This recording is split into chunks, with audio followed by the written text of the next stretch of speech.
É notória, é clara a presença do Espírito Santo no nosso meio nessa noite.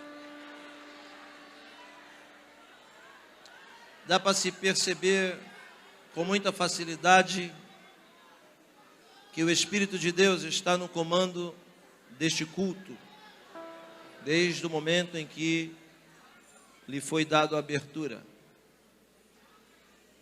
Por isso, antes de qualquer coisa, eu gostaria muito de agradecer a Deus pela oportunidade de poder estar em sua presença.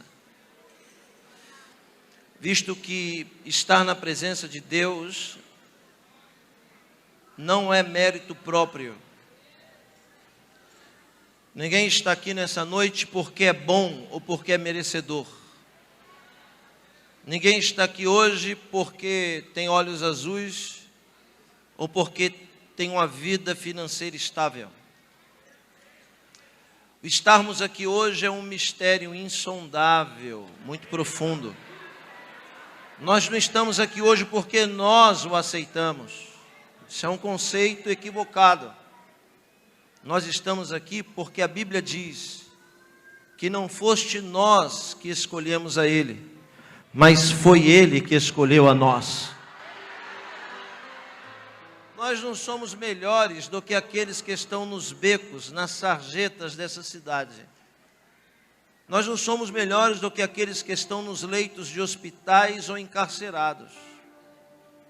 Mas nós estamos aqui por causa deste mistério de sermos escolhidos por Ele.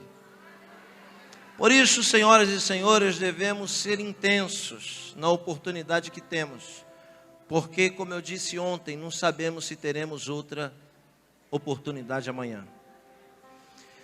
Se a gente viver cada dia por vez, e se hoje nós vivermos este culto como se fosse o último da nossa vida, com certeza a qualidade dele será muito melhor. Por isso eu sinto nos meus ombros a incumbência, o peso da responsabilidade de falar para pessoas tão importantes como vocês. E falar de Deus é um desafio para os mortais, porque Deus é alguém que não se explica. Deus não é propriedade de religiões. Deus não é resultado de filosofia ou de conceitos humanos. Deus é um mistério. Mas mesmo assim podemos falar de Deus quando falamos da sua ação no nosso meio. Por isso, a Bíblia descreve várias experiências dos homens com este Deus, que só saberemos de fato como Ele é, na sua totalidade, quando estivermos face a face com Ele. Por isso, pela sua misericórdia, e sinto a presença dEle aqui, eu quero fazer menção da palavra de Deus. Ontem tivemos um momento oportuno aqui, foi muito bom. E eu queria perguntar, quem não estava aqui ontem, por gentileza levante a sua mão. Muita gente, não é? Eu, quando saí deste altar ontem, saí determinado no meu coração de falar sobre a segunda esquina. Mas quando cheguei aqui, eu estava conversando agora há pouco com o nosso presidente, com o pastor Zé Pedro, eu estava falando com ele, dizendo como é a presença de Deus aqui, é tão forte. Porque o homem faz planos, mas a palavra certa ela vem da boca de Deus. É uma fermentação na alma humana, na centelha divina que sentimos aqui. Por isso, senhoras e senhores, o Espírito de Deus induziu a minha alma a falar outra mensagem em vez da outra esquina. Mesmo assim, não vai ser diferente do que Deus fez ontem aqui. Amém? Vamos abrir a Bíblia no livro do Salmo. Cumprimentando a todos os amigos pastores presentes. Deus abençoe a vida de cada um de vocês. Do nosso deputado, doutor Harold, Deus abençoe. Do pastor Antônio Chagas, que está ali no cantinho escondido. Do meu amigo, pastor André e sua esposa. Deus abençoe vocês, em nome de Jesus. Glória a Deus. O livro do Salmo, que não tem capítulo, mas é número, 51.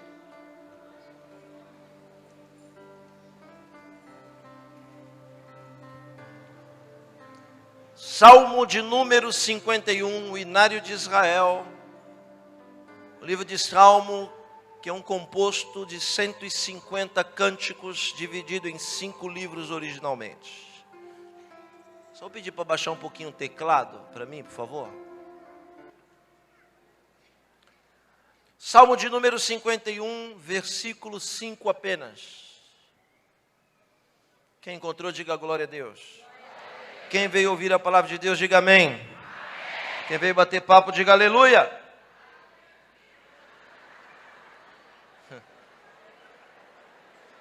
Como tem gente sincera aqui hoje, hein, irmãos? Sinceridade é coisa boa, Deus gosta. Deus só não gosta de falta de atenção. Salmo 51, verso 5 diz: em pecado fui gerado, vírgula, e em pecado concebeu-me minha mãe. Só isso, olhos fechados.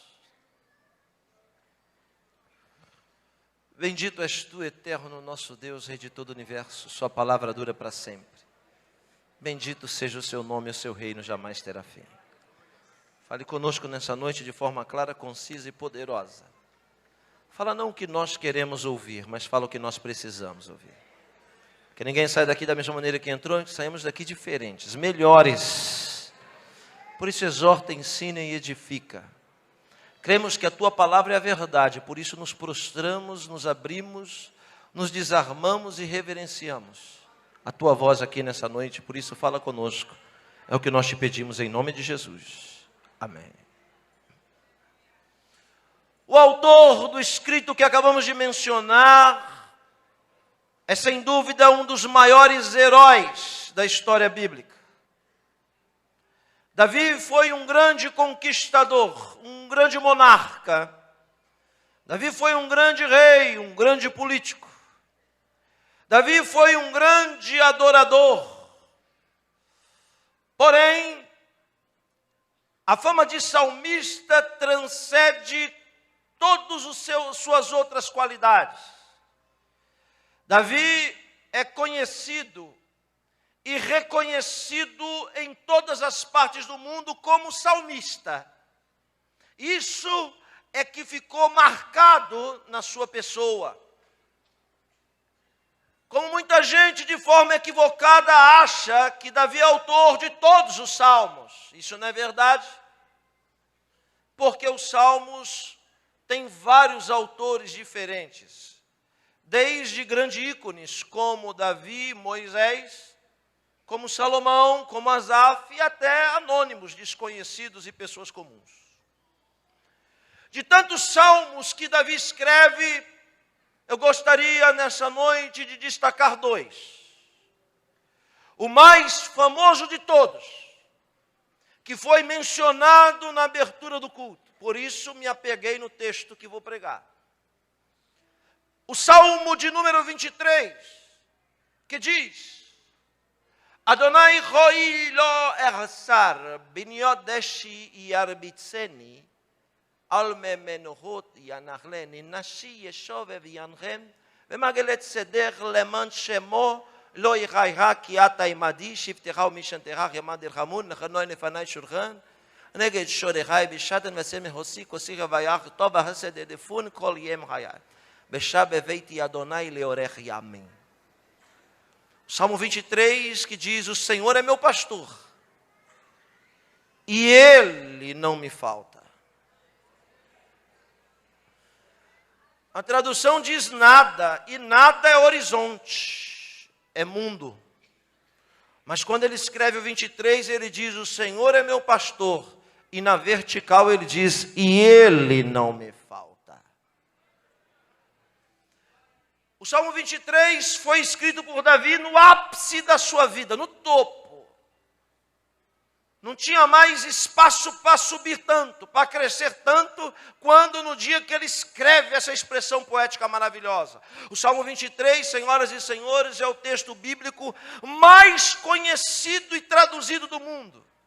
Mais do que João 3,16, ícone dos cristãos. Mais do que Êxodo capítulo 20, ícone dos judeus. Muito mais do que qualquer outro texto da Bíblia. O Senhor é meu pastor e Ele não me falta, é o texto mais conhecido e traduzido de toda a história. Mais conhecido do que o nome de Jesus. Se você pega um táxi aí na cidade, você vai ver que no retrovisor vai ter um monte de fitinha. Você vai ver que no painel vai ter um monte de santinho. O motorista vai estar com a chupeta do diabo desse tamanho na boca. Mas lá no painel vai ter um adesivo escrito: o Senhor é meu pastor e nada me faltará. Transcende a religião. Transcende as culturas. Davi escreveu o 23 no ápice da sua glória. Por isso, esse é o texto mais conhecido de sua autoria.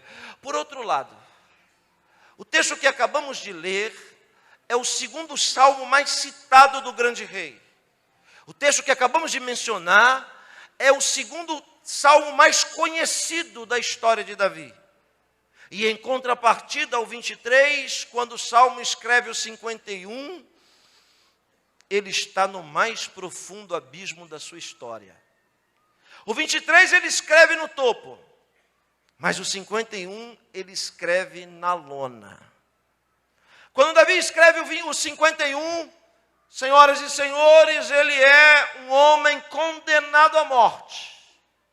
Havia cometido um crime hediondo duplamente qualificado, descrito pela Torá Sagrada. Por isso, a pena que deveria lhe ser aplicada, deveria ser a pena capital, morte.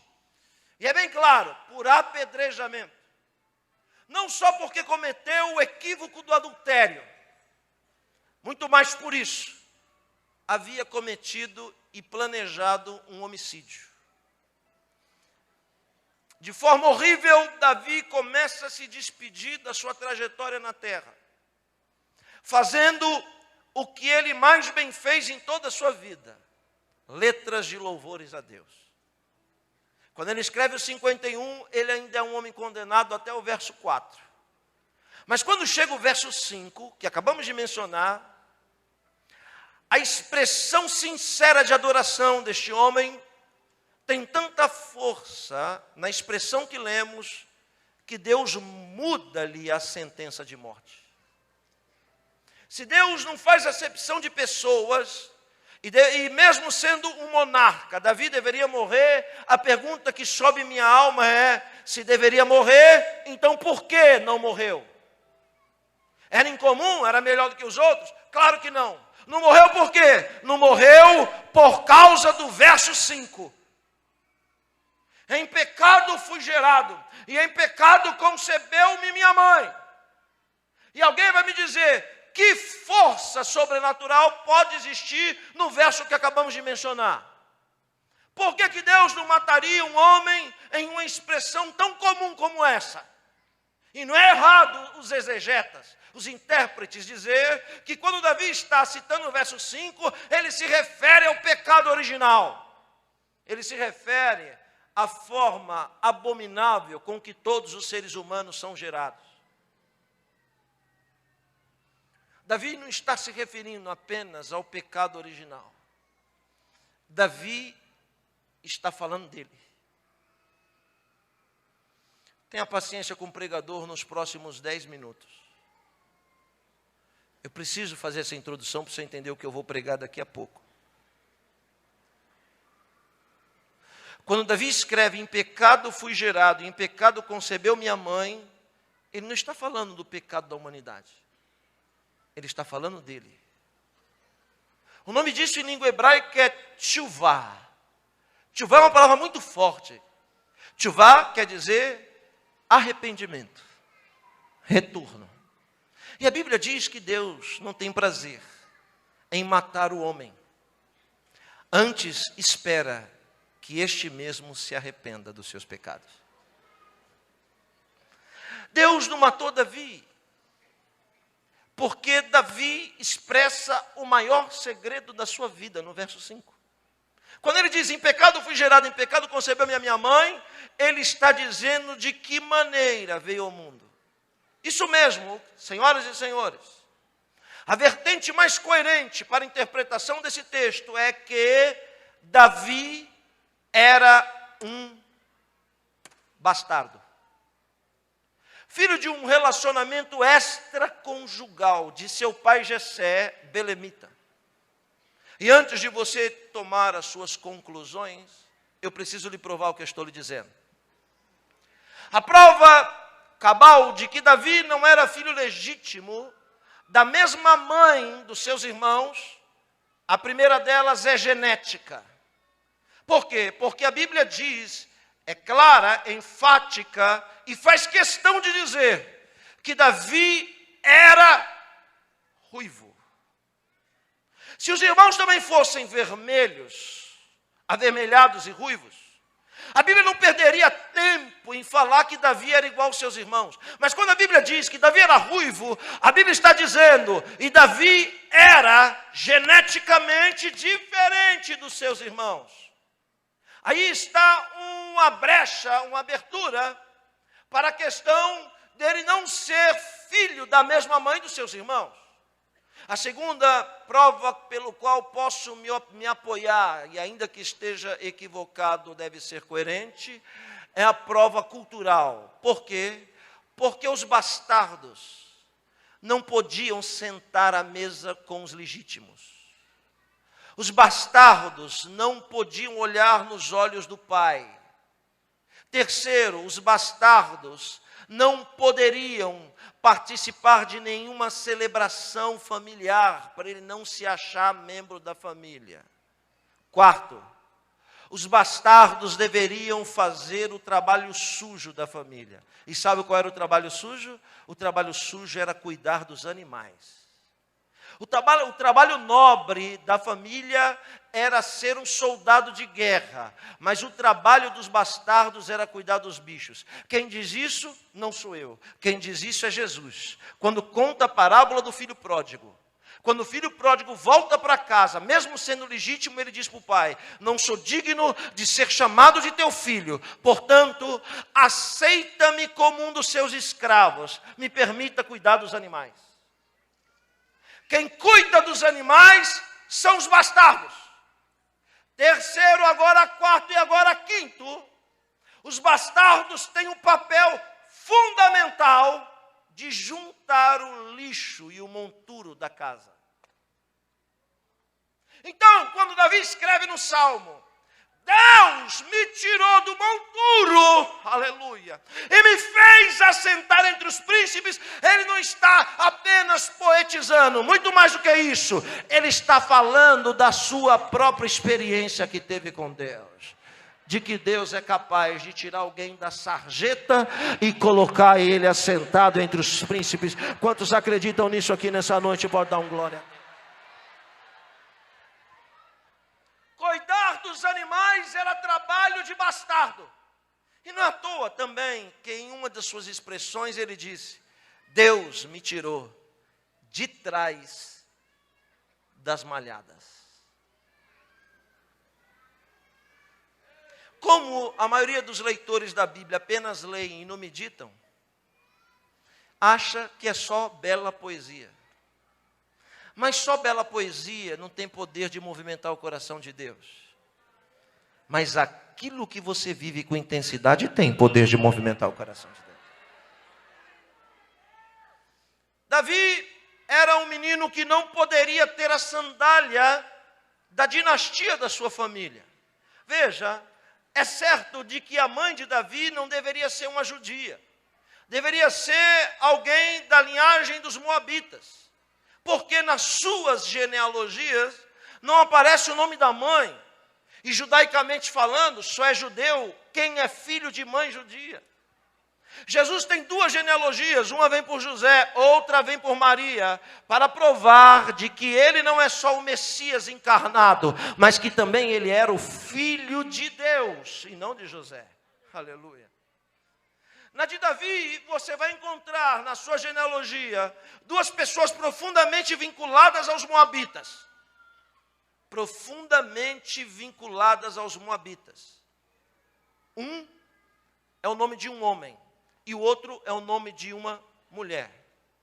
A mulher chama-se Ruth e o marido de Ruth é Boaz.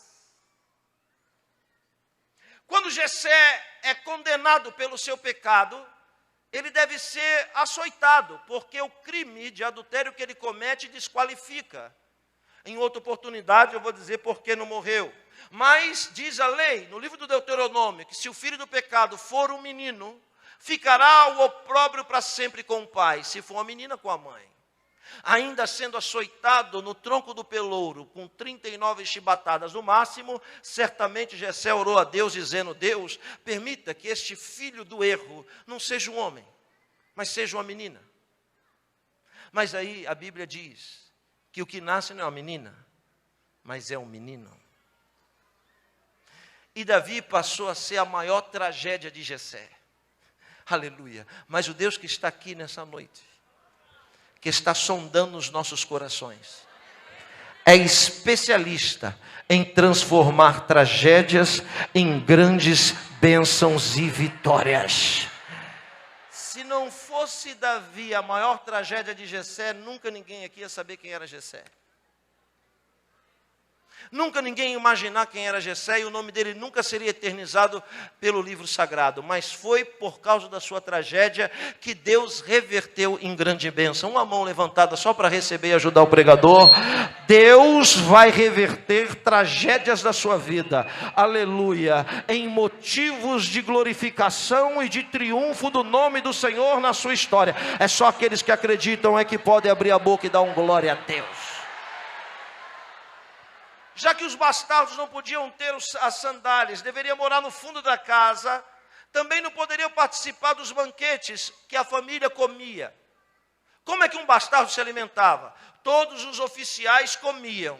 Quando saíam da cozinha, então o bastardo vinha e comia o que restava. As migalhas que restava da mesa era o alimento dele. E o que restava dele era o monturo que ele retirava e limpava a mesa onde todos se alimentavam. Davi, redobre sua atenção. Davi teve 2 grandes sonhos quando era menino. O primeiro sonho de Davi era um sonho de consumo. Eu posso fazer uma pergunta para você? Hã? Tem alguém aí? Posso fazer uma pergunta para você? Quantos aqui tem sonhos de consumo? Levante a mão. Tem gente que não tem, hein? Vai saber, né, irmãos? Quem aqui tem sonhos de consumo? Levante a mão. Se formos sinceros, todos nós levantaremos as mãos. E as duas. Qual era o sonho de consumo de Davi? Menino, redobre sua atenção. O sonho de consumo de Davi era comer queijo. Tão comum e fácil hoje, mas naqueles dias comer queijo era uma honra. Só os originais, os oficiais, os legítimos é que podiam comer. Então Davi ficava lá no fundo do quintal esperando os irmãos comerem. E quando os irmãos não davam conta de comer tanto queijo, sabe o que eles faziam? Esfarelavam o queijo e davam para os animais comer. Só para Davi não se sentir membro da família. Mas Deus usa o nosso sonho de consumo, aleluia, para nos colocar perto do sonho dele. Sabe qual que era a maior missão daquele menino que nem imaginaria do plano de Deus na vida dele? É semelhante a você. A maior alegria daquele menino, pastor, era quando o pai dele ia até a porta dos fundos, virava de costa para ele e gritava: Davi! E o menino franzino, ruivo, mal vestido, sujo de pele de animal, vinha até a porta, doutor Harold, e de cabeça baixa dizia para o pai: sim, sim, sim, senhor. O pai gritava: pega esse cesto de queijo e vai levar para os teus irmãos lá no campo de batalha. O menino franzino dizia: sim, senhor. Se abaixava, pegava aquele cesto pesado de queijo, e é claro que eu estou conjecturando. Ele coloca aquele cesto pesado de queijo nos ombros e vai. Deserto, território árido, semiárido, pedra, pedregal, terra seca, calor.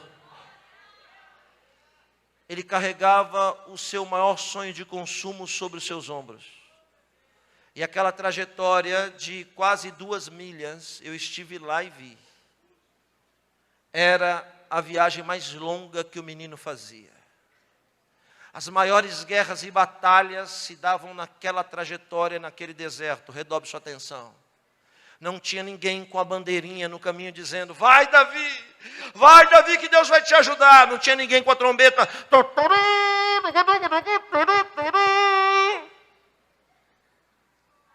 Não tinha nenhuma palavra de apoio para o menino.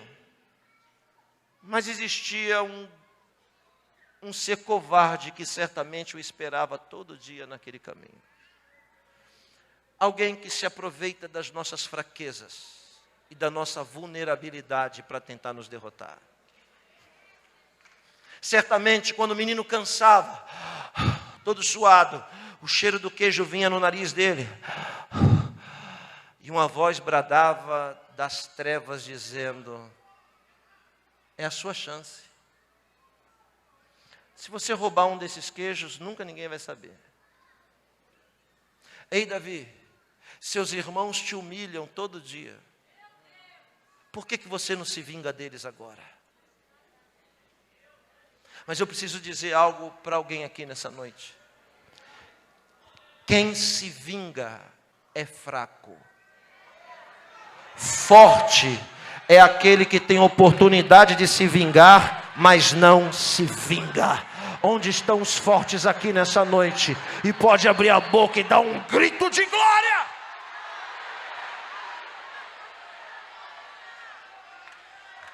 Deus acompanhou o menino durante anos naquela trajetória. E o inimigo estava lá, covarde, bombardeando, dizendo: faz agora, não tem ninguém vendo. Eu aprendi uma coisa com este princípio, redobre sua atenção, que tudo que a gente faz e os outros veem, Deus não vê. Porque Deus só vê aquilo que a gente faz e ninguém vê. Por isso que Jesus diz: se alguém dá uma oferta, a outra mão não pode saber o que deu, senão já recebeu o galardão. Se alguém quiser orar e ter resposta imediata de Deus, ora em secreto no seu quarto e Deus vai ouvir o seu clamor. Tudo que a gente faz e os outros veem, a gente já recebeu o galardão. Agora, para Deus vale o que a gente faz e ninguém vê. Por isso, se você é daqueles obreiros que arruma o banco e fica esperando aplausos, o seu galardão vai vir da boca de homens. Porque tudo que você faz para Deus, você deve esperar recompensa daquele pelo qual você trabalha. Alguém está entendendo o que eu estou pregando? Pode dar um glória a Deus para ajudar o pregador. A pergunta que vem no meu coração é: quem é você quando ninguém está te olhando?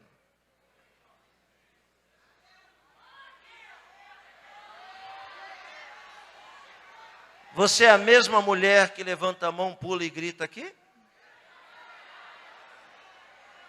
Você é o mesmo varão impetuoso quando está sozinho?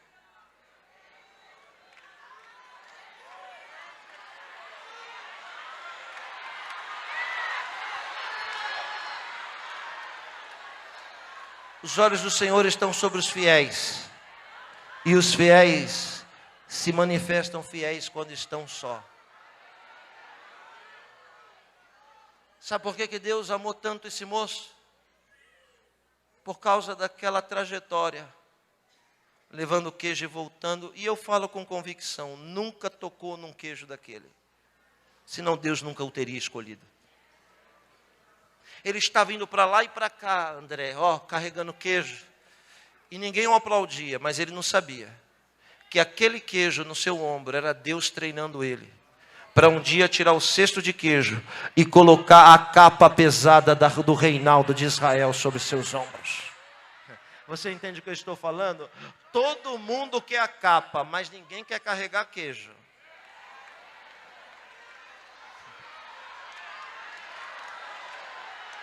Todo mundo quer a honra, todo mundo quer a glória, mas carregar queijo ninguém quer.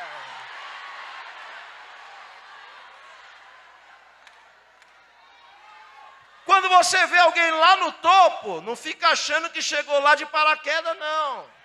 É porque carregou muito queijo. Naquelas idas e vindas, é isso mesmo, está carregando queijo hoje, mas ninguém carrega queijo a vida inteira. Vai chegar um dia que Deus vai tirar o cesto das suas costas e vai colocar a capa pesada sobre você.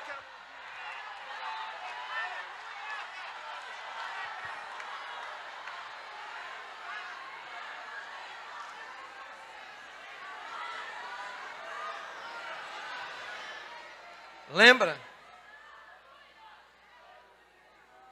Lembra quantos desertos você já atravessou para chegar aqui onde você está? Você lembra quanto queijo você já carregou para os outros para estar onde você está?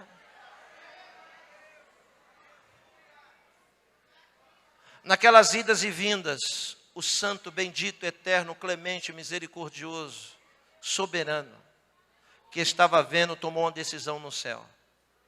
Encontrei o que eu precisava. O que Deus faz? Passa um rádio para Samuel.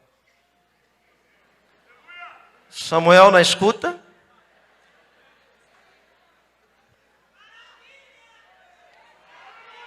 Lá no norte do país, Samuel disse: fala, Deus, que o teu servo ouve. Deus disse: eu já encontrei o que eu precisava para honrar o meu povo Israel. Eu encontrei o rei que eu procuro. Então Samuel deve ter pensado, deve ser alto, forte, musculoso. E Deus deve ter dito, não, porque alto, forte e musculoso, Saul já é. Eu não preciso de um músculo, nem de um braço de um guerreiro. O que eu procuro é um coração. Um coração que seja segundo o meu coração. Levante a mão e recebe o que eu vou dizer. A grandeza de um mortal não é o que ele é por fora, mas certamente é o que ele é por dentro. Você será do tamanho do seu coração.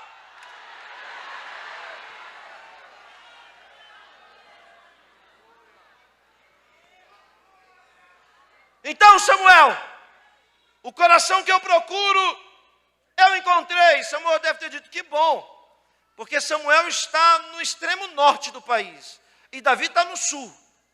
E Deus diz, então agora anota o endereço, e vai lá ungir ele. Pode passar o endereço? Pode. Tribo de Judá. Samuel deve ter murmurado, dito, mas Judá é a maior de todas. É o Amazonas de Israel. A tribo é muito grande, Deus. Como é que eu vou descer? E além de ser grande, é longe, é lá no outro extremo. Como é que eu vou achar? Deus diz, continua anotando. Quando você chegar na tribo de Judá, você vai procurar uma cidade chamada Beit Halem. Beit Halem quer dizer casa do pão. Acredito, que nome estranho de cidade. Tá bom? Tá anotado. E quando eu chegar em Beit Halem, aí Deus diz, quando chegar em Beit Halem, você vai procurar a casa de um homem. Anota o nome dele aí.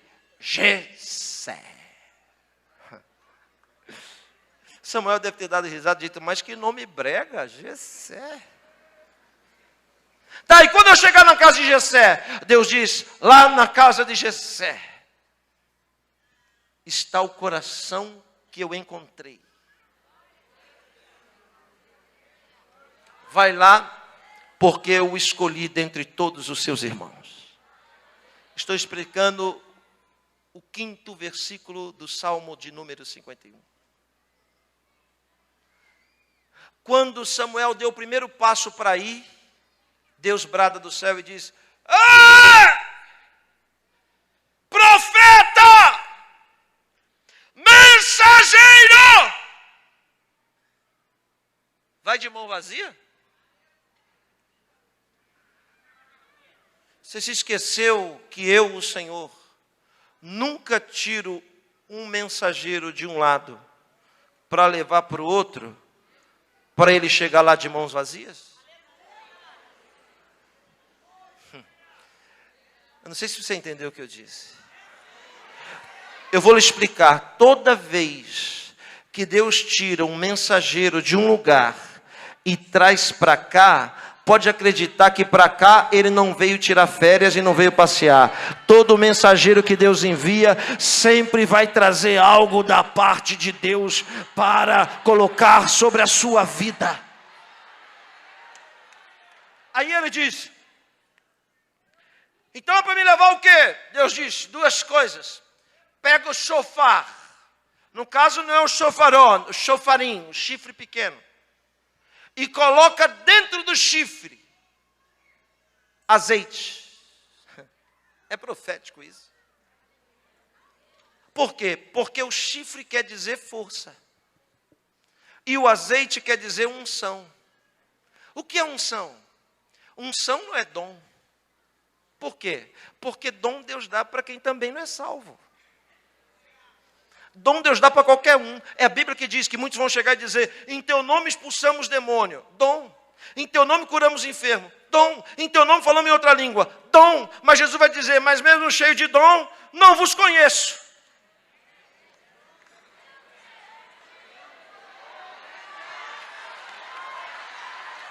Agora, unção não. Unção Deus só dá para quem tem a marca da promessa. O que é unção? Unção é um poder extraordinário que não está à venda em nenhuma prateleira de supermercado, que você não encontra em nenhuma banca de jornal. Ninguém estuda unção em Harvard, em Oxford, na UFRJ, na USP. Unção não existe no mundo de baixo. Unção só existe no mundo de cima. E Deus só dá para quem Ele quer, quando quer, da maneira que quer e na hora que Ele quer.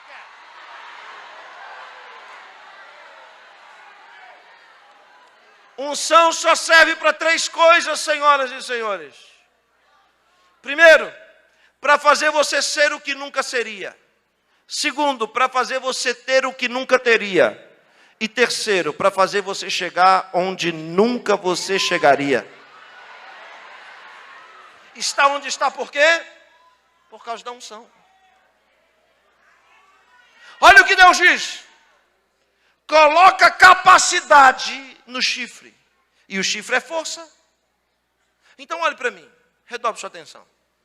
Mesmo sem internet, microfone, televisão e rádio, Deus precisava soprar o nome de Davi no mundo conhecido inteiro. E como é que Deus ia fazer isso? Colocando Golias no caminho dele. Só você entendeu, André? Existe uma explicação quando um Golias aparece na nossa vida. Todo Golias que aparece na nossa vida não deve ser visto como um gigante, mas deve ser visto como uma oportunidade de Deus glorificar o nome dele na nossa vida. Alguém está entendendo? Hoje é a noite que Deus vai levantar, aleluia, matadores de gigantes nessa casa. Matadores de gigantes.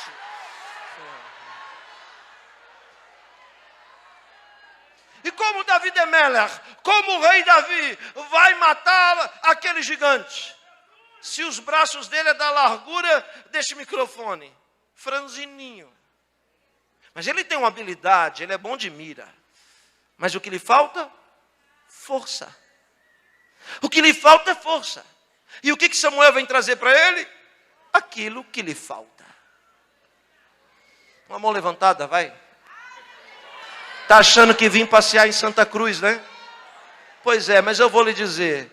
Deus conhece todas as suas qualidades. E Ele me trouxe aqui para lhe entregar aquilo que está lhe faltando. Para você fazer esse Golias cair diante da sua presença. Quem aqui entende o que eu estou pregando e tem motivos para abrir a boca e fazer um barulho dando glória?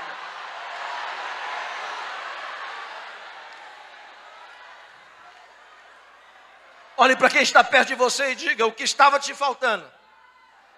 Diga mais forte, o que estava lhe faltando?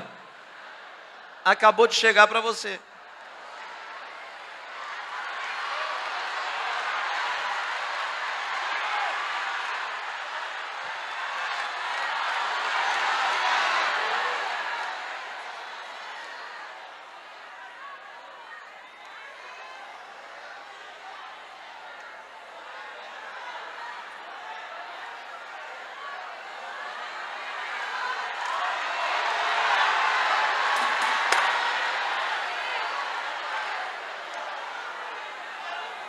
Sansão é um herói lendário, ícone da força. Força é diferente de poder. Quem tem poder não precisa usar força. Força até o boi tem, só que ele não sabe. Por sua vez, Sansão é ícone da força. E todo mundo acha que Sansão era musculoso, halterofilista, Arnold Schwarzenegger. Só que se Sansão fosse fortão e chegasse num lugar, as pessoas iam respeitar ele. Então por que muita gente, sem conhecer Sansão, não o respeitava? Porque Sansão era franzino. Assim, tipo Yosef Akiva, 68 quilos. Você imagina chegar um pardal igual eu para você e dizer assim, ó, não brinca comigo não que eu arranco os portões da cidade. Você vai olhar e dizer, esse pardal não aguenta levantar nem uma cadeira dessa, está falando que vai arrancar os portões da cidade? Muita gente acha que o segredo de Sansão era o seu cabelo, mas não é. O segredo de Sansão eram 7 tranças de cabelo, mas o segredo era a trança. 7 tranças na sua cabeça, semelhante a um candelabro, com as 7 hastes derramando azeite e unção e poder 24 horas sobre a sua cabeça. Por isso que a Bíblia diz, o que não pode faltar é óleo na sua cabeça. Se está fraco e debilitado na fé, é porque está faltando óleo. E se alguém um dia cortou as suas tranças, não tem problema. As moendas da vida vão fazer o seu cabelo crescer de novo. Esse aleluia poderia ser melhor. Aleluia, os cabelos vão crescer de novo. Samuel enche o chifre de azeite e veja a frase, ele está no norte, Deus mandando para o sul. Deus diz, enche o chifre de azeite e vai. Vai? Não. E vem. Se Deus disse e vem, é porque Deus já estava lá esperando Samuel. Samuel desce atravessando o país inteiro. O país se mobiliza, achando que é uma guerra. E ele vem descendo. Quando ele chega na tribo de Judá, ele vai para Beit Halem. Quando chega em Beit Halem, ele vai direto na casa de Jessé. E ele bate na porta de Jessé. Jessé devia estar assistindo, vale a pena ver de novo. Com as pernas para cima, pensando na morte da bezerra. Sabe por que eu digo isso? Porque as grandes vitórias que Deus nos dá, elas sempre vêm de surpresa. Tem uma mão levantada para receber, porque eu estou sentindo isso. Algo muito grande da parte de Deus vai chegar para alguém nos próximos dias, e é assim que o Senhor teu Deus te diz: se prepara, não fica desapercebido, presta atenção, porque é grande o que está chegando, e vai bater na sua porta, e vai vir na tua mão, e virá na sua direção. Alguém acredita no que eu estou pregando aqui? Está sentindo isso?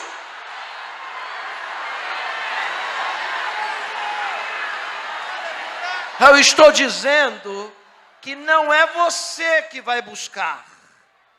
Eu estou dizendo que vai vir na sua mão. Alguém está esperando algo grande da parte de Deus? Então recebe. O que você está esperando não vai demorar, mas vai vir, vai vir, vai vir, vai vir, vai vir, vai vir, vai vir na sua mão. Recebe aí quem acredita e toma posse.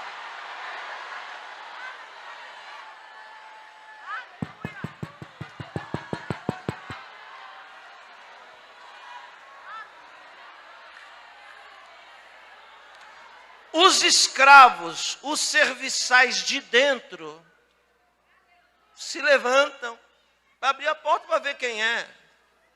Quando abre a porta, os 3 poderes estão lá, em uma pessoa: o executivo, o legislativo e o judiciário. Porque estamos falando de alguém que tem características messiânicas. É profeta, é juiz e é sacerdote. Os 3 poderes do país batem na porta de Jessé. Imagina a cara dos meninos. Voltaram correndo e disseram: Jessé, levanta da rede, vai pôr uma camisa, desliga essa televisão.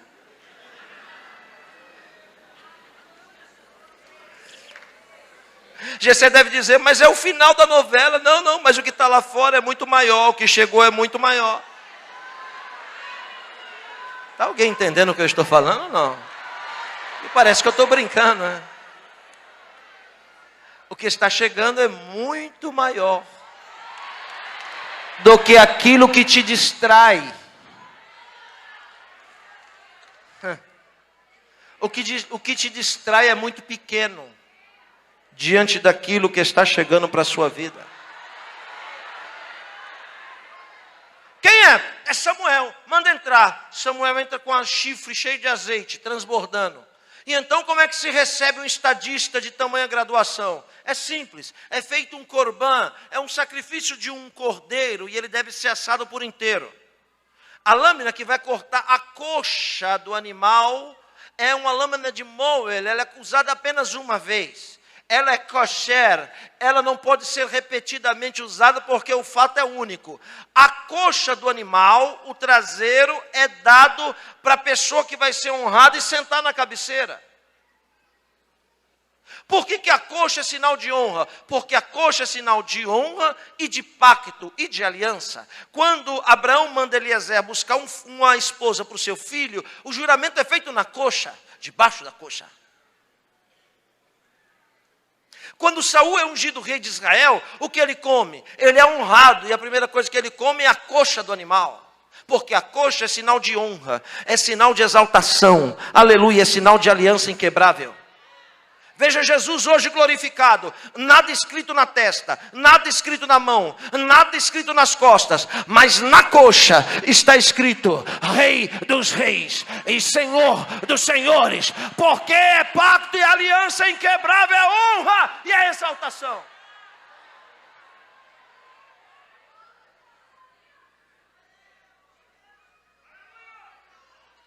Corta a coxa para honrar a quem tem honra. E logo, como é um estadista, 12 queijos é colocado ao redor do bicho. Já está entendendo a cena? Quando ele chega, ele diz: eu preciso que você me mostre os seus filhos. Eu vim com a missão. Me mostre o que você tem de mais precioso. Grave essa frase no seu espírito. É a interpretação do texto, quando ele diz, me mostre os seus filhos. Nada para um pai e uma mãe é mais precioso que os filhos. Então, quando o Samuel chega, ele quer ver o que ele tem de mais precioso. Vai ser assim, quando você chegar diante daquele que tem olhos de fogo. Ele quer ver o que de mais precioso você fez. Se for de palha, de madeira, ou se for precioso, que suporta fogo. Só o que é precioso suporta fogo. Quem quer que eu pare, diga amém. Quem quer que eu continue, diga glória a Deus. Olhe para mim. Meus filhos, o assistente de dentro. Jessé escreve uma carta e eu estou pregando paralelamente a história. Ele escreve uma carta, preste atenção aqui, enrola a carta e manda para quem levar a carta para os irmãos? O serviçal que leva queijo. Alguém chega e diz, vai lá chamar os teus irmãos. Eu estou dizendo que Davi sonhava quando ia levar queijo. Ficava perto do sonho de Deus, sabe por quê? Porque quando ele entregava queijo para os irmãos tinham vergonha dele, batia o pé e dizia, vai embora rapaz, some daqui, mete o pé. E Davi devia se esconder atrás de uma moita e ficar olhando a guerra, o relinchar dos cavalos, o barulho das espadas em treinamento, os escudos sendo forjados, e ele deveria olhar a guerra e ficar sonhando, dizendo, quem me dera, eu só queria ser um guerreiro de Israel, um soldado raso de Israel. Davi deveria sonhar quando ia levar queijo, e deveria dizer, eu queria tanto ser um ajudante de guerreiro. Mas quando ele sonhava, o diabo devia aparecer e dizer, você nunca vai ser guerreiro. Porque você é bastardo. Você não pode lutar por um país que você não pertence. Você não é dessa pátria, Davi. Você nasceu em Moabe. Você não é, tua mãe não é judia. Não tem direito de você ser. Aleluia. E eu vou lhe dizer, é verdade, Davi nunca foi um soldado de Israel, mas foi general.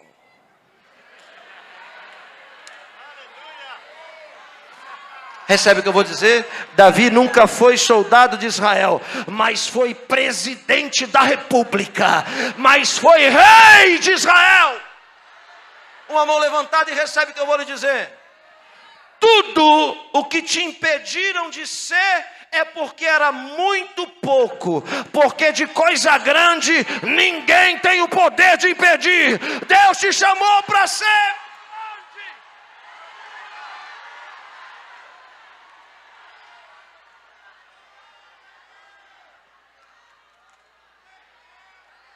Fica reclamando porque te impediram aqui e ali, ei, isso é pequeno demais.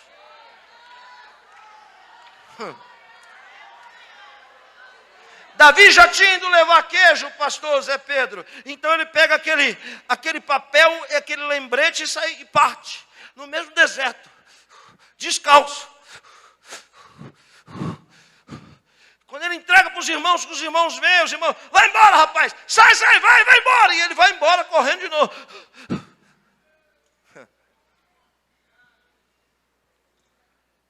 Os irmãos veem e dizem, Samuel, em casa a gente precisa ir embora. Papai está chamando. Ele quer nos ver. Nós somos os filhos. Montam nos seus cavalos de guerra. E no deserto. O menino correndo. E é cultural. Quando alguém se encontra com um bastardo, tem o dever de amaldiçoar. O menino vai correndo pelo deserto e os irmãos todos passam. São 7, Davi é 8. E outra diz que ele é sétimo de 7, mas em outra diz que é 8. E é certo que seja o 8º, porque era contado à parte.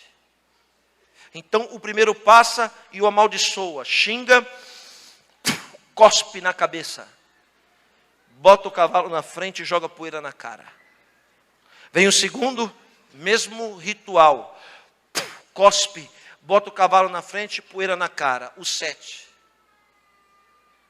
Agora, quando Davi chega em casa, todos os 7 tinham chegado primeiro. Só que a Bíblia diz que os primeiros serão os últimos. e os últimos serão os primeiros.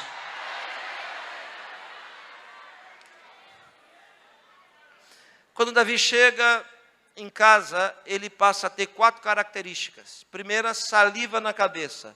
Segunda, poeira no rosto. Terceira, lágrima nos olhos. Quarta, sangue nos pés. Ele deve sentar no lixo que ele acumula, no meio das ovelhas que ele cuida, deve sentar e dizer: será que vale a pena ser fiel? Porque eu faço tudo certo e tudo dá errado. Eu tenho certeza que eu não estou pregando para as paredes aqui nessa noite. Eu tenho certeza que essa palavra tem um endereço aqui. O coração de alguém escolhido por Deus para fazer a diferença. Aleluia. Estou sentindo a presença dele aqui. Saliva na cabeça é tudo que falam de você. Lágrima nos olhos é a tristeza da decepção. Poeira no rosto é porque todo mundo chega antes que você. Mas sangue nos pés é o sinal de alguém que não desiste e persiste sempre. É alguém que mesmo com o pé machucado, nunca vai parar de marchar, nunca vai parar de andar na presença de... Alguém está sentindo que isso é verdade aqui nessa noite?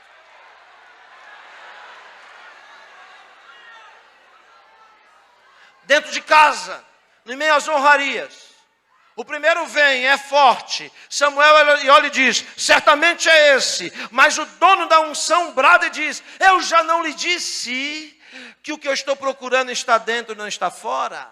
Eu já não lhe disse que não é de braço que eu preciso, não é de tórax que eu preciso, não é de músculo que eu preciso. Eu preciso de um coração, Samuel. Não é esse. Não é esse. E vem o segundo, e não é esse. E vem um terceiro, e não é esse. E vem um quarto, e não é esse. E o quinto também não é. E o sexto também não. E o sétimo não. Então Deus se equivocou. Se enganou. Mas o Espírito Santo diz: pergunta para ele aí, só pergunta, se porventura ele tem mais algum filho.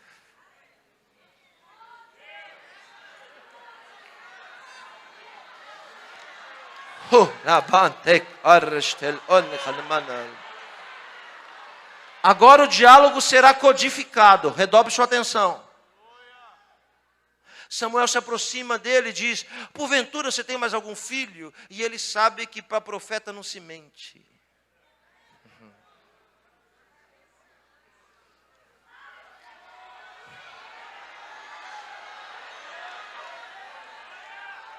Jessé deve abaixar a cabeça, chutar o chão e dizer: pois sabe o que é? Eu tenho um aí, mas ele vai falar em código. Só que ele cuida das ovelhas. Eu tenho um aí, mas ele toma conta dos animais. E Samuel, que sabe, conhece a cultura, entende. Se toma conta dos animais, é porque é bastardo. E se é bastardo, certamente nunca sentou na mesa. E se é bastardo, certamente nunca comeu queijo. Então o que Samuel disse? Ah é? Então tá bom. Manda chamá-lo. E ninguém vai se assentar à mesa antes que ele chegue.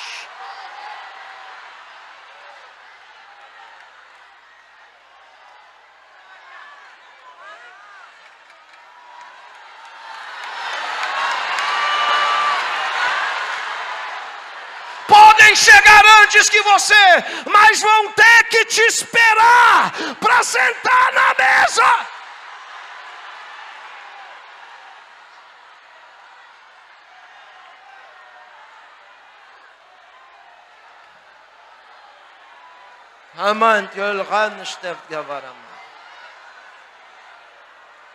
O menino está choramingando lá no fundo, todo machucado. Saliva misturada com terra, lágrima e sangue. Quem é que vai chamar ele para o triunfo? quem durante a vida inteira o chamou para humilhação?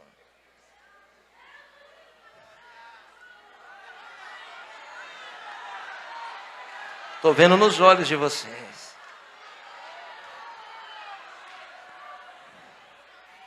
Jessé parte e grita: Davi! O menino pensa: já levei queijo hoje e já levei também mensagem. Se está me chamando agora, certamente é para me humilhar na presença dos meus irmãos. Se me chama agora, é para me fazer de tolo e palhaço na presença deles. Mas mesmo com a expectativa assim, o menino permaneceu obediente. Se levantou e de cabeça baixa, chegou à porta e disse: sim, senhor. Ele não pode levantar os olhos para olhar. Aleluia. Samuel se aproxima do menino e Deus disse: o que eu procuro está dentro. E a única coisa de você enxergar o que está dentro é olhando nos olhos. Porque os olhos são a janela da alma. Nós podemos enxergar as pessoas quando olhamos nos olhos. Deus disse: o que eu procuro está dentro.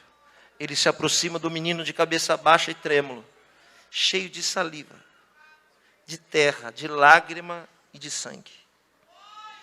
Samuel põe a mão no queixo dele e levanta a cabeça.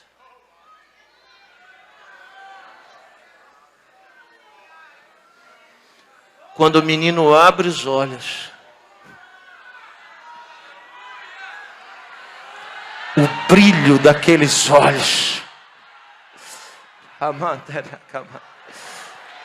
era o brilho daqueles olhos, que mesmo em meio à saliva, a poeira e as lágrimas, permaneceu brilhando,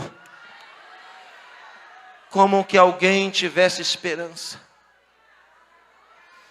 Eu quero lhe dizer duas coisas. A primeira: é imprescindível que as salivas não façam parte da sua vida, elas devem fazer. É imprescindível que a poeira não marque a sua pele, elas têm que marcar. É comum que as lágrimas estejam nos seus olhos e que muitas vezes o sangue nos seus pés. Mas uma coisa não pode faltar: o brilho dos seus olhos. Não deixe o brilho dos seus olhos apagar. Porque ele é o contato entre você e o divino que vive dentro de você. Quando ele levanta a cabeça do menino, o dono da unção diz: está vendo? Pode ungir ele. E quando ele derrama a unção, o bálsamo, arranca toda a saliva. Quando o bálsamo escorre, ele limpa a poeira. Aleluia. Quando o bálsamo escorre sobre nós, ele arranca as lágrimas. Aleluia. E sara as maiores e mais profundas feridas da nossa vida. Levante a sua mão, porque Deus enviou um mensageiro aqui com bálsamo para derramar sobre a sua vida nesta noite.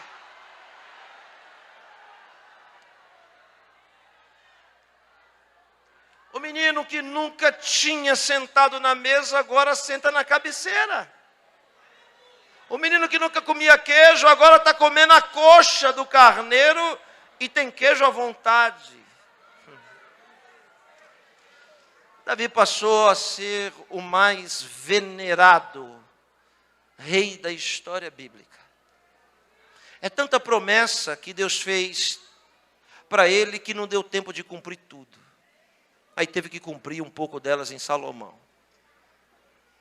Mas a vida de Davi não foi esse mar de rosa sempre. Se esqueceu dos 51, né? Davi se fortaleceu, se tornou grande. Ele tinha nascido para a guerra. Ele tinha sido forjado para ser um guerreiro. Era o sonho dele. Era a sua missão. Mas teve um dia, e eu vou explicar o 51 agora. Vou começar a mensagem agora. Estou brincando, calma, irmão, não precisa ir embora não. Vou terminar. Ele tem uma missão, uma incumbência, ser guerreiro, nasceu para isso. Só que um dia ele não quis ir para a guerra. Ele deve ter dito assim, eu vou tirar férias do ministério. Eu vou dar um tempo da igreja. Quer saber, eu vou lá na igreja, vou falar com o pastor presidente para ele me deixar um pouco de canto. Porque eu estou precisando descansar. Estou precisando curtir um pouco a minha vida. E quando alguém nega a missão pelo qual nasceu, ele passa a abrir portas que nunca deveriam ser abertas. O palácio de Davi tinha várias portas. E tinha uma que ele nunca deveria abrir, mas abriu porque negou a sua missão. Aquela porta o levava para um alpendre, empoeirado, porque ele nunca andava por ali.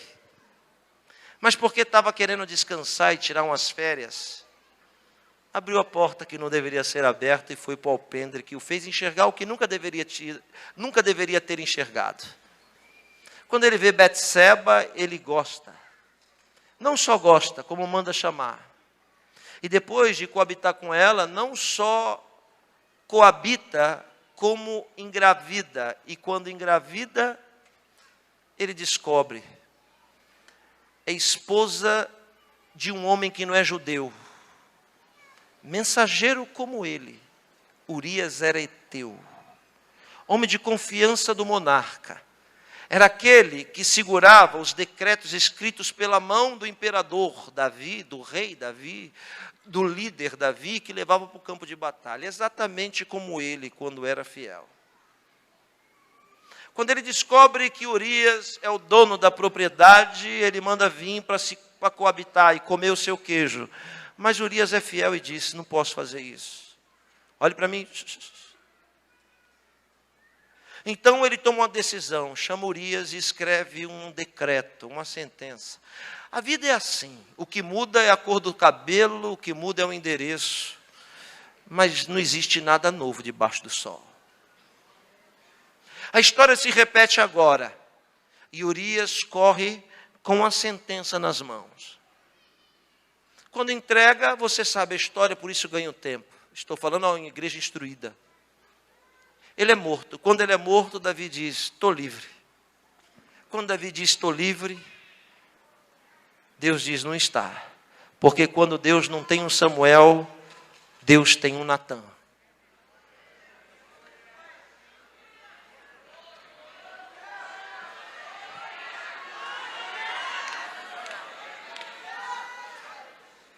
Natã chega e diz, posso lhe pregar uma mensagem? Claro. Um homem tem 100 e o outro tem 1. E o que tem 100 toma a única do outro. Davi diz, que cruel. Então ele pergunta, o que a gente vai fazer com ele? Vamos esquartejar. Vamos matar. Olhe para mim. A pior coisa que pode acontecer na vida de quem ouve a palavra de Deus é achar que a mensagem é para os outros e não é para ele. Porque quando é bênção, todo mundo tem fé para receber. Mas quando aperta, a gente diz, tomara que a irmã Mariquinha esteja ouvindo essa mensagem. E se a irmã Mariquinha não veio hoje, isso quer dizer que Deus não é fofoqueiro. E não vai falar de quem não está presente. Então a mensagem é para você. É com você que Deus está falando. Aleluia. Aleluia. Você precisa se enxergar na mensagem para entender o que Deus está falando. Então é o poder da revelação. Olha o poder da revelação. Ah, então a gente tem que esquartejar? Pois é, então eu vou lhe revelar. Este homem é você. A revelação é o poder de fazer nos enxergar na mensagem. De arrancar as escamas naturais que existem nos nossos olhos. Quando Davi se enxerga, ele cai. Escreve o 51. Mas quando chega no 5, ele diz, eu me arrependo. Porque agora eu estou me lembrando de onde Deus me tirou. E só uma coisa, Deus não resiste. Arrependimento e coração contrito e quebrantado. Assentado mesmo, curve a sua cabeça. Eu vou ter que parar a mensagem por causa da hora. Não posso atrapalhar você de chegar em casa. Mas feche os seus olhos e curve a sua cabeça.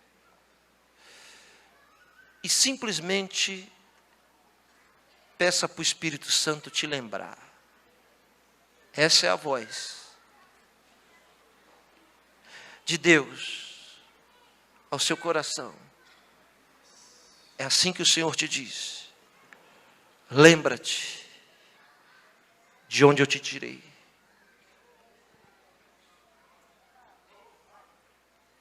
Lembra quem tu eras. E veja quem tu és. Eu te escolhi dentre os teus irmãos.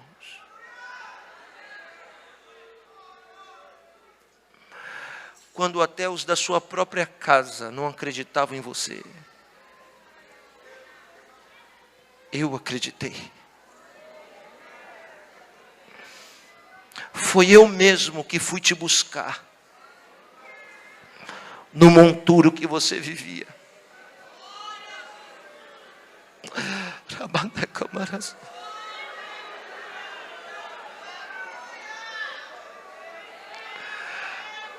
Foi eu mesmo que com um braço forte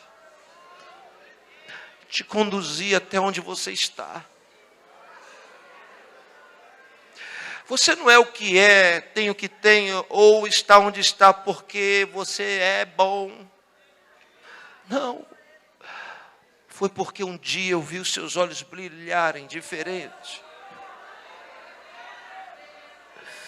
E tu nem sabe que dia foi esse. Em que eu decidi no meu coração fazer você ser o que é. Por isso eu te amo. E uma coisa, apenas uma coisa, eu não aceito. Ingratidão.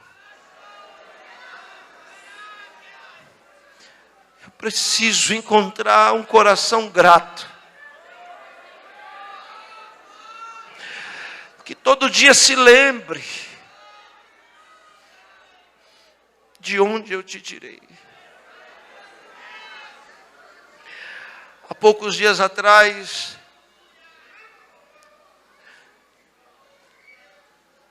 eu fui a uma igreja e um homem, um pastor, estava aleijado há 11 anos em uma cadeira de rodas. E Deus, com mão poderosa, fez aquele homem se levantar e andar de novo. Pastor Zé Pedro, quando ele ficou de pé, todo mundo se uniu e disse, vamos pegar essa cadeira e vamos pôr aqui no altar. Vamos pegar essa cadeira e vamos doar lá para fulano, para Beltrano, para Ciclano. E aquele homem que ficou 11 anos na cadeira de roda, agarrou a cadeira de roda e disse, não. Agora é a hora que eu mais preciso dela. Alguém disse, você não precisa mais porque você já anda. Ele disse, não. Agora eu preciso dela mais. Mas o que o senhor vai fazer com ela? Vou colocar na cabeceira da minha cama. Todo dia de manhã, quando eu colocar os pés no chão, eu vou olhar para ela e vou lembrar de onde Deus me tirou.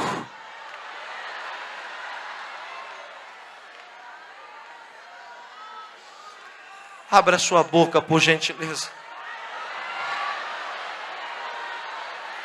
Porque o Espírito Santo está fazendo você se lembrar de novo. De todos os desertos que você atravessou. De todos os queijos que você carregou. O Espírito Santo está fazendo você se lembrar de novo. De onde você estava e onde você está. Quem você era e quem você é. Fique de pé, vamos orar.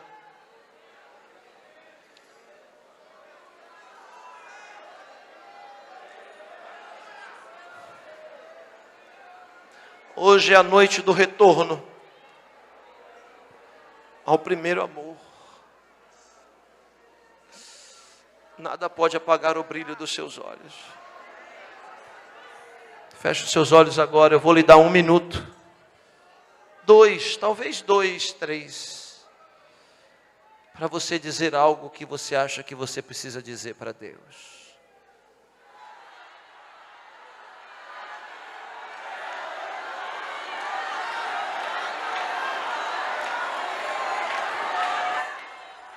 Rendemos graças, honras e louvores ao teu nome que é eterno, a eleição imutável, a escolha imbatível, aos guerreiros e guerreiras, pelas tragédias que o Senhor transforma em honra. Não nos deixe, Senhor Deus, ter um coração ingrato. Nos ensina, porque precisamos aprender. Obrigado porque nessa noite nos fizeste lembrar de onde nos tiraste. Obrigado pela cadeira de roda que a gente coloca na cabeceira da cama. Pelo espinho na carne que não nos deixa gloriar. Nos dá um coração contrito e quebrantado. E nos ensina, Senhor, que só o Senhor é Deus e que não existe outro além de Ti. Obrigado por cada vida tocada por essa palavra. Obrigado, Senhor Deus, por cada vida transformada. Assim eu oro e te agradeço em nome de Jesus. Amém. Posso só falar do material, pastor? Posso agora?